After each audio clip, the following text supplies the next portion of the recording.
What if the people who raised you, the ones who gave you life, love and shelter, are also the ones quietly holding you back from becoming who you truly are? It sounds almost cruel to say, doesn't it? But sometimes the greatest obstacle to your growth isn't out there in the world. It's at the dinner table. It's in the way you are taught to think, to feel, and to see yourself. From the moment we are born, our identity begins inside a web of family expectations. We learn what's right, what's wrong, what's acceptable, and what's shameful. We absorb their fears, their dreams, their unhealed wounds. And before we even know who we are already wearing a mask that was handed to us. Carl Jung believed that every person carries a calling deep inside them, a purpose that is uniquely their own.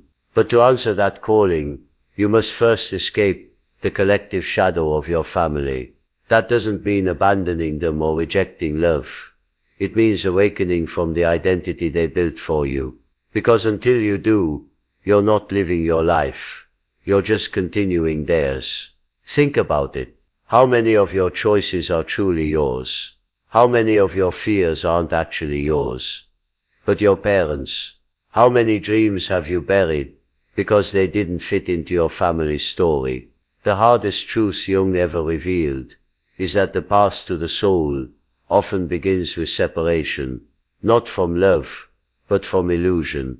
To find yourself, you must risk being misunderstood. You must be willing to stand alone, because that's where your real life begins. In the quiet courage to say, I am not who they told me to be. I am who I choose to become. The hidden prison of family influence. From the moment you take your first breath, your family begins to shape the person you'll become. Their words, their habits, their emotions, all of it quietly seeps into you. You learn what love looks like by watching how they love each other. You learn what anger means by how they express it. You learn what success, failure, and even self-worth feel like by how they react to you. Long before you have the power to choose, you're already being programmed. And that's the part most people never question. We like to believe we're independent thinkers, that our choices are our own. But so many of our decisions are echoes of family patterns, invisible scripts written long before we could even read. If your parents feared poverty, you might grow up chasing money without ever knowing why. If your family avoided conflict, you might become a people pleaser, terrified of saying no. If you were raised around criticism, you might still be fighting to prove your worth to voices that no longer exist. These patterns are powerful because they feel natural. They become the air you breathe and the cage you never see. Carl Jung called this the unconscious inheritance.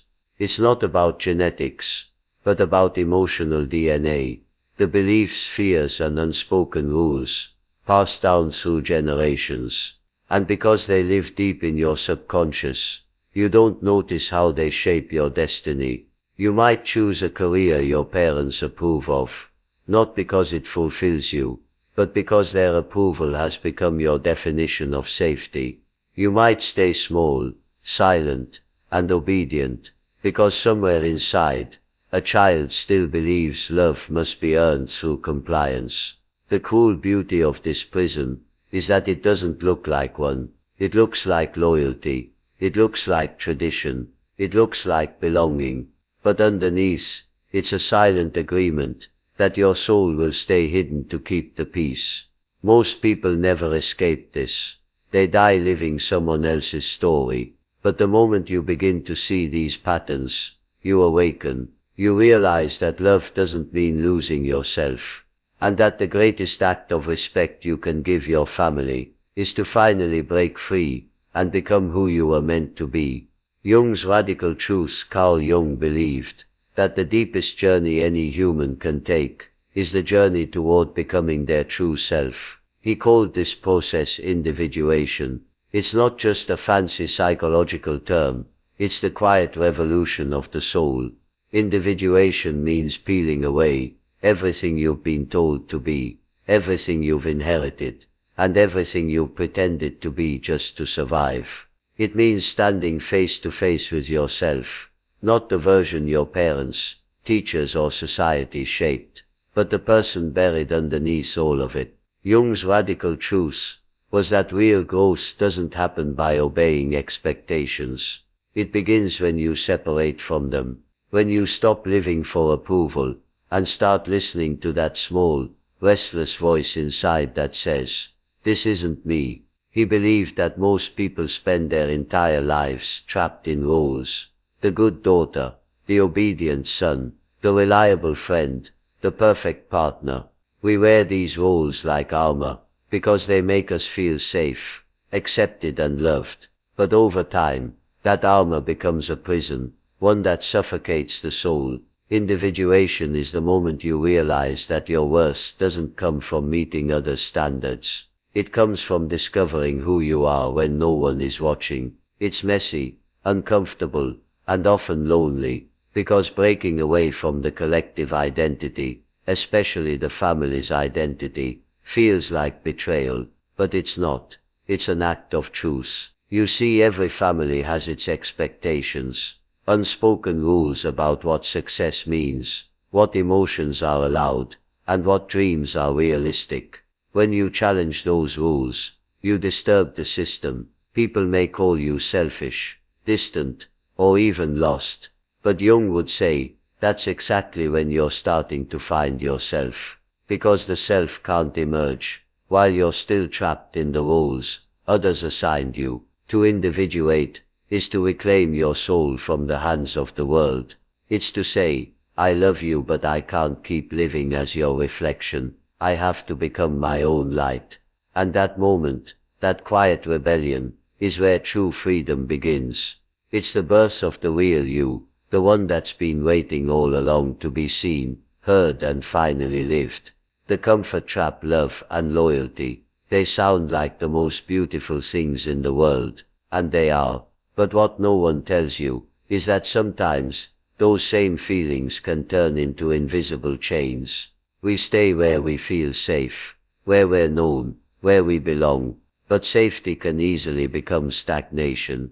Comfort can disguise itself as peace, when really, it's the slow death of who you were meant to become. Families often teach us that loyalty means staying the same, believing what they believe, living how they live, never questioning the way things are. And at first that feels comforting. It gives you a sense of identity and belonging. But as you grow, that comfort starts to shrink around you. You begin to sense that something inside you is bigger than the life you were handed. Yet stepping out of it feels terrifying, because it means risking love and approval. So you stay, you play your role, you keep repeating the same emotional cycles, smiling when you're supposed to, agreeing when you don't, pretending that this version of you is enough. Carl Jung warned that this kind of comfort is dangerous, because it blocks individuation, the soul's natural urge to grow. When you're surrounded by people who love you, but can't understand your evolution, love starts to demand your silence. You begin to shrink yourself just to maintain peace. You stop questioning, you stop exploring, and little by little, your individuality fades beneath the weight of belonging. The truth is, not all love is liberating. Some love wants to keep you small, because that's where you're familiar. Some loyalty demands that you betray yourself to prove your devotion. And when you obey that kind of love long enough, you start mistaking captivity for care. Breaking free from the comfort trap doesn't mean rejecting your family. It means choosing growth over approval. It means realizing that the most painful step forward is still better than standing still, because comfort can hold your hand, but it can also hold you back. And if you stay too long in its warmth, you'll wake up one day realizing you never truly lived. You just stayed safe. The emotional guilt cycle. Guilt is one of the most powerful forces holding people back from their own evolution. It hides beneath the surface of love, disguised as care, obligation, or respect. From a young age, we're taught that being a good son or daughter means pleasing our parents, following their rules, and protecting their feelings. So when we begin to go beyond their beliefs, when we start questioning their way of living, a deep sense of guilt starts to rise, as if we're betraying the very people who gave us everything. But here's the truth. This guilt isn't always placed there on purpose. It's often unconscious, passed down like an emotional inheritance. Parents project their fears, their unfulfilled dreams, and their definitions of success onto their children, believing it's love, and maybe it is, in their own way. But when love is mixed with control, it becomes emotional manipulation. It teaches you that freedom equals selfishness, and individuality equals disloyalty. You start hearing voices in your head that aren't yours. Don't disappoint them. They sacrificed so much for you. Who do you think you are to want more? These thoughts trap you in a cycle where every step toward your true self feels like a crime. You crave freedom, yet every move away from the familiar brings a sting of guilt, the fear of being misunderstood, unloved, or labeled ungrateful. Carl Jung understood this conflict well. He believed that true individuation, becoming your real self, often requires confronting that guilt head-on, because guilt is the guardian at the gate of transformation. It tests how badly you want to live your truth. You see, guilt isn't proof that you're doing something wrong. It's proof that you're doing something different. It's the pain of shedding an old identity. The moment you realize that you can love your family without living their life, the guilt begins to lose its grip. Breaking the emotional guilt cycle means choosing authenticity over approval. It means accepting that some people may never understand your choices, and that's okay, because your soul didn't come here to please others. It came here to evolve, even if evolution means walking a path that no one else in your family has ever dared to take. The shadow you inherited. Every family carries a shadow, a collection of unspoken stories, buried emotions, and unresolved pain that silently passes from one generation to the next. Carl Jung called this the family shadow, the hidden side of the family psyche that no one talks about but everyone feels. It's the anger that never got expressed, the dreams that were sacrificed, the fears that became rules. These things don't die with the people who carried them. They live on in the emotional patterns of those who come after, and without realizing it, you end up repeating what they never healed. You might carry your father's silence, your mother's anxiety, your grandparents' regrets. You might find yourself reacting to life in ways that don't even make sense, fearing abandonment, craving approval, or sabotaging your own happiness, and wonder why. It's because their wounds became the language your subconscious learned to speak.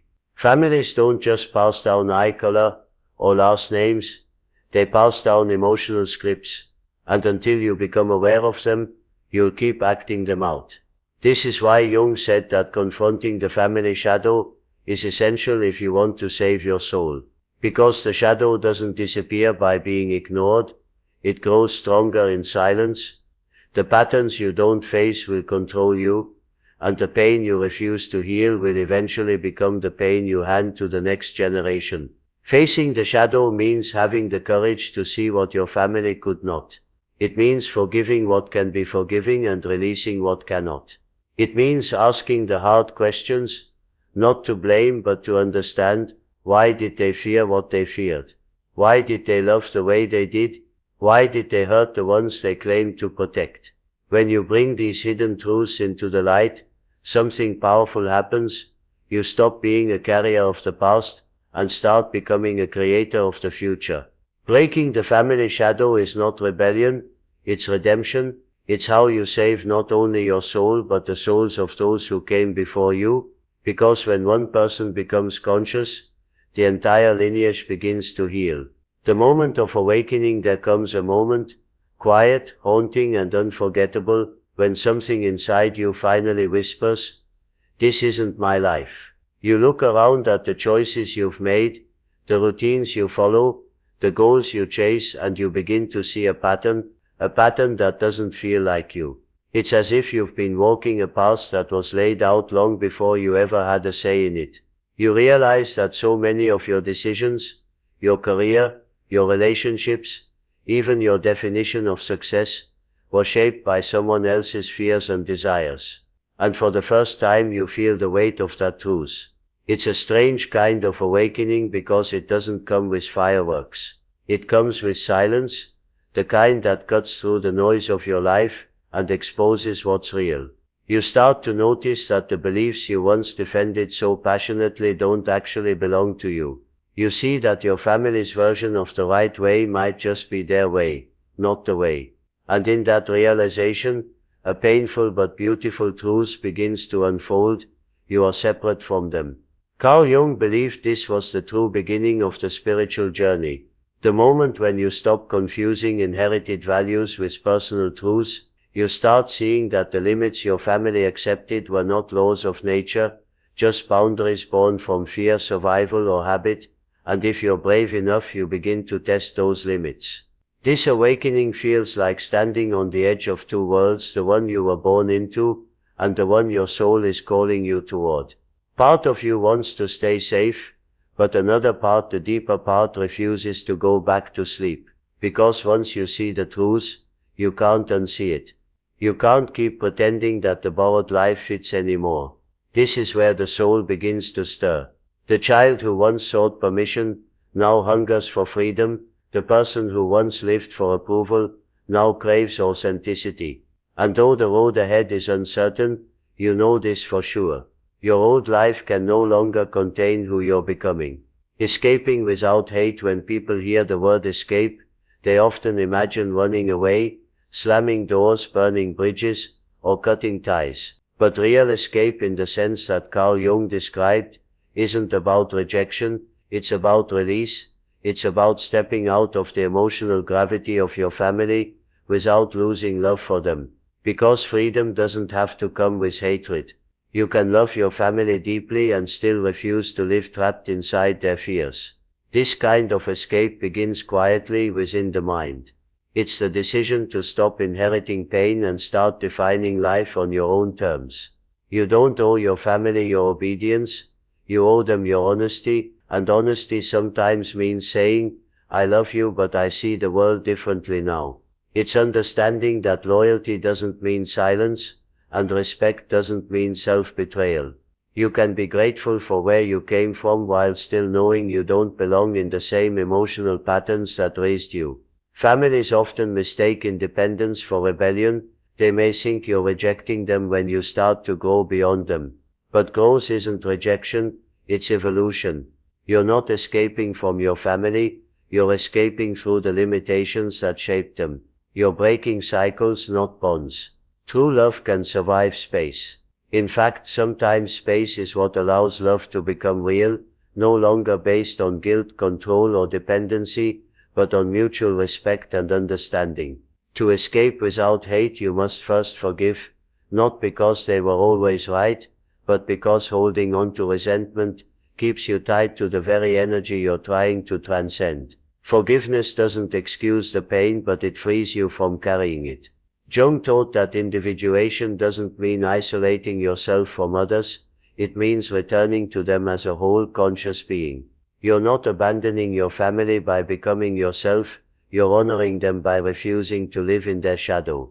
The most powerful form of love is truth, and when you choose to live yours fully, without hate, without guilt, you're not only saving your soul, you're showing everyone around you that it's possible to love freely, without losing yourself in the process.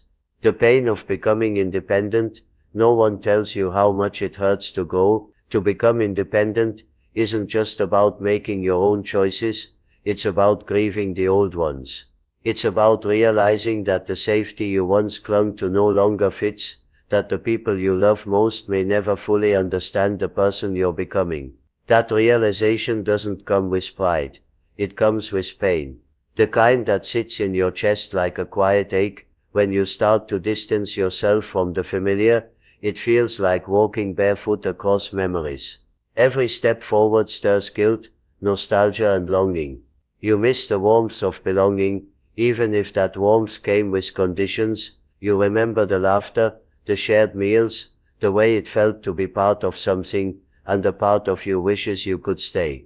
But another part knows that staying means shrinking. And that's the part of you that refuses to die quietly. Carl Jung understood that independence is never clean or easy, it's a tearing, a breaking away from everything that once defined you. He believed that this pain isn't punishment, it's transformation. The soul, he said, is born through suffering. When you step away from what is known, you enter the unknown territory of your own being. It's terrifying, yes, but it's also sacred. Because in that darkness the real you begins to take shape. People often mistake this process for rebellion. They see distance and call it disrespect. But becoming independent isn't about turning your back on love, it's about finding love that doesn't require you to disappear. The pain you feel isn't a sign that you're lost, it's proof that you're finally leaving the cage. And with time that pain transforms into power. You begin to realize that loneliness is just space. Space for your true self to breathe, to grow, to expand beyond everything that was ever expected of you. Independence isn't the rejection of your past. It's the evolution of it. It's the moment your soul decides it would rather walk alone in truth than stay surrounded by comfort in silence. The rebirth of the soul. There comes a moment after all the confusion, the guilt and the letting go. A quiet clarity that feels like breathing for the first time. This is the rebirth of the soul. It's not loud or dramatic, it doesn't need to be. It's the gentle unfolding of who you truly are, free from the weight of expectation. You stop asking for permission to exist, you stop waiting for approval to feel worthy. And in that silence, something extraordinary begins, you finally hear your own voice. When you stop living to please others, life begins to open up in ways you never imagined. The colors seem brighter, your thoughts feel clearer, and your decisions start to carry meaning again. You no longer move out of fear, you move out of alignment. You begin to create not because you're trying to prove yourself, but because your soul needs to express what's inside. This is where creativity is reborn, not as performance but as authenticity. Carl Jung believed that individuation wasn't about perfection but wholeness. When you accept your truths, both the light and the shadow, you become complete, you stop dividing yourself into what's acceptable and what's forbidden. You allow your emotions to flow freely without shame, your desires to exist without apology. That's emotional freedom. Not the absence of pain, but the courage to feel everything and still move forward. In this state, life feels less like survival and more like creation. You stop running from the past and start shaping the future. You no longer need to chase love because you are love, whole, grounded and present. The relationships you attract change too. People who once drained your energy start to fade, and those who align with your truths naturally find their way to you. This is the rebirth Jung spoke of, when the soul finally steps into the light, not as the version your family sculpted, but as the being you were always meant to become. You realize that freedom was never outside of you. It was waiting within, buried under layers of fear and expectation. And once you touch that inner truth, you can never go back to who you were, because you finally remembered who you are. Jung's final message. Carl Jung's message was never about abandoning others. It was about awakening yourself. He believed that the greatest tragedy of life is not death but never truly living as who you are. You cannot save your soul by belonging to others, not to your family, your culture or even your past. The soul demands freedom, and freedom demands courage. Jung taught that every human being must eventually walk their own path, one shaped not by obedience, but by inner truth. He said that within each of us lives both light and shadow. The parts we proudly show the world and the parts we hide, fear or deny. To become whole you must face that shadow. You must look into the mirror of your own unconscious and confront what you've inherited. The pain, the envy, the guilt, the resentment, and instead of running from it, you must integrate it. Because your shadow is not your enemy. It's the doorway to your completeness. When you face it, you stop being a puppet of the past and start being the author of your own life. Jung's wisdom is a reminder that meaning is not handed to you. It's something you build moment by moment, choice by choice. The family you come from gives you your beginning but not your destiny. Their fears do not have to become your fate. Their dreams do not have to replace your own. To truly live, you must be willing to lose the comfort of belonging in exchange for the truth of becoming. And yes, this path can be lonely at times. It can feel like stepping into darkness with nothing but your own heartbeat to guide you. But that's exactly where your soul starts to speak. Jung believed that every person's task in life is to make the unconscious conscious, to bring light to what has been hidden, and in doing so to awaken. His final message is simple but profound. No one can walk your path for you. You were born to face your own shadow, to discover your own meaning, and to live as your authentic self. Because the moment you choose truth over belonging, that's the moment your soul is truly saved. In the end, escaping your family isn't an act of rejection, it's an act of transformation. You're not turning your back on them. You're turning toward yourself. Every soul comes into this world through a family, but not to remain trapped inside its walls forever. You were never meant to be a copy of your parents' fears or a reflection of their dreams. You were meant to become something new, something your ancestors could only imagine. You weren't born to repeat their story. You were born to write your own. The journey isn't easy. It asks you to face guilt, to question loyalty, and to step into an unknown future without a map. But that's where freedom begins. In the space where approval ends. Escaping your family's shadow doesn't mean abandoning love. It means letting love evolve into something higher. It means loving them as they are, while still choosing to grow into all you can be. Because your life was never meant to be a continuation of someone else's pain. It's meant to be a new beginning. So take a moment and ask yourself, what's one belief, one expectation, one fear that you're ready to escape from to save your soul? Write it down. Say it out loud. Drop it in the comments below. Because declaring it is the first step toward becoming it. And if this message spoke to something deep inside you, don't let it fade.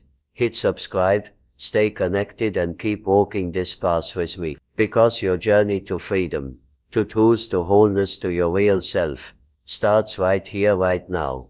And once you take that first step, I promise, you'll never want to go back to who you were before.